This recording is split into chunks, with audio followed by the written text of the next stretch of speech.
अस्सलाम वालेकुम। आज हम बनाने जा रहे हैं एक मज़ेदार किस्म की चाय जो सर्दियों में बहुत ही मज़े की लगती है और सर्दियों के लिए बहुत ही अच्छी है। कफ ज़ुकाम या कोई भी ऐसा प्रॉब्लम हो उसके लिए ये बहुत ही अच्छी है। चेस्ट पेन के लिए भी ये बहुत ही अच्छी है। चेस्ट टाइटनेस हो तब भी ये चाय बहुत ही अच्छी है। तो चलिए चाय बनाना शुरू करते हैं, मगर उससे पहले आप सबसे गुजारिश है कि हमारे चैनल को सब्सक्राइब कर लें और वीडियो को मुकम्मल देखें ताकि आपको अच्छी तरह से समझ आ जाए कि ये कैसे बनाना है। तो चलिए शुरू करते हैं। चाय बनाने के लिए सबसे पहले यहाँ पे मैंने लिया है 1 टेबलस्पून काली मिर्च। काली मिर्च 1 टेबलस्पून ली है, थोड़ी सी ज़्यादा ही है 1 टेबलस्पून से। 1 चम्मच ये हमने लिया है सौंफ। ये थोड़ी 1-2 चम्मच मैंने यहाँ पे लिए हैं सब्ज़ ये सौंफ का। ये मैंने थोड़ी सी यहाँ पे सब्ज़ इलायची ली है। ये थोड़े से लौंग हैं, तो बिल्कुल हाफ स्पून के करीब ये लौंग हैं। इसके अलावा यहाँ पर ये मैंने लिए हैं दालचीनी। 1 चम्मच के करीब ये दालचीनी है साबित। ये देखिए छोटे छोटे से पीस दालचीनी के हैं, ये 1 चम्मच लिए है मैंने। और ये 1 जायफल लिया है मैंने। अब हम इस सब को एक पैन में डालेंगे और इसे थोड़ी देर के लिए अच्छे से भून लेंगे।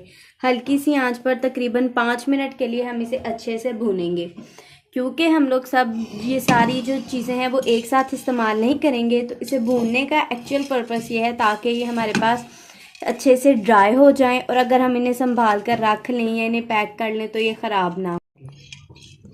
इससे हम लोगों को एक्चुअल भूनने का पर्पस ये है ताकि इसके अंदर से इसकी सारी नमी ख़त्म हो जाए और हम इसे सर्दियों के लिए अगर चाहें तो किसी जार में रख कर सेव भी कर सकते हैं। तो ये देखिए हमारा ये अच्छे से भुना जा चुका है। देखिए आपको ये हल्की हल्की सी इनके अंदर वाइब्रेशन भी फील हो रही होगी, इसका मतलब कि हमारी ये अच्छे से भुने जा चुके हैं और अब इनके अंदर से बहुत प्यारी खुशबू भी आ रही है। तो अब हम इन्हें उतार लेंगे, इसके पीस कर लेते हैं। तो जायफल जो है ये हमारे पास ग्राइंडर में ग्राइंड नहीं होगा या मिक्सी में ग्राइंड नहीं होगा, तो इसे हम अलहदा से किसी चीज़ में पाउडर कर लेते हैं, इसे किसी चीज़ में पीस लेते हैं।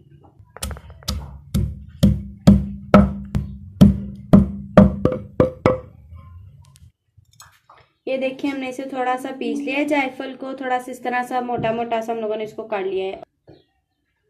और ये हम लोगों ने जो सारा मसाला वगैरह भुना था ये भी हमारा अच्छे से ठंडा हो गया है। अब हम इसे भी ग्राइंडर में डालकर अच्छे से पाउडर कर लेंगे।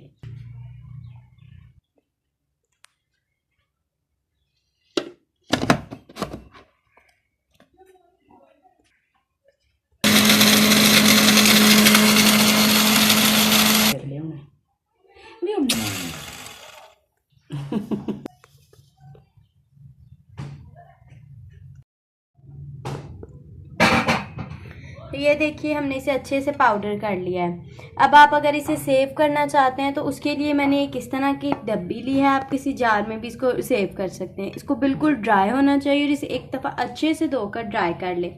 उसके बाद आप इसे एक इस तरह से ढक्कन टाइट से ढक्कन में इसको किसी चीज़ में डालकर टाइट से ढक्कन वाली उसको आप सेव कर सकते हैं। तो ये देखिए मैंने इसे एक जार में इसी तरह से एक डिब्बी में एक जार में डाल लिया और अब इसे मैं अच्छे से देखिए इसका मैंने अच्छे से ढक्कन बंद कर दिया और इसे मैंने कर दिया है सील। देखिए इस तरह से अच्छे से एयर टाइट करके इसको हम सेव कर सकते हैं तकरीबन 1 महीने के लिए। अब मैं आपको बताती हूँ कि इस चाय को इस्तेमाल कैसे करना है, इसे बनाना कैसे है। तो ये पार्ट स्किप मत कीजिएगा। चलिए मैं आपको बताती हूँ कि चाय कैसे बनेगी। ये मैं 2 कप बनाऊंगी चाय, इसके लिए तो ये देखिए मैंने इसमें ले लिया है तो ये देखिए मैंने 2 कप दूध ले लिया है। इसका इस्तेमाल करूँगी मैं और मैं बनाऊँगी चाय और आपको बताऊँगी कि ये कैसे बनेगी। तो दूध मैंने चूल्हे पर रख दिया है और इसका एक बॉयल आने तक का इंतज़ार करते हैं। तो ये देखिए दूध तो एक बॉयल आ चुका है अच्छे से। अब मैं इसके अंदर पत्ती ऐड करूँगी। पत्ती मैं तकरीबन इसके अंदर आधा चम्मच ऐड करूँगी, आप अपने जायके के मुताबिक भी ऐड कर सकते हैं।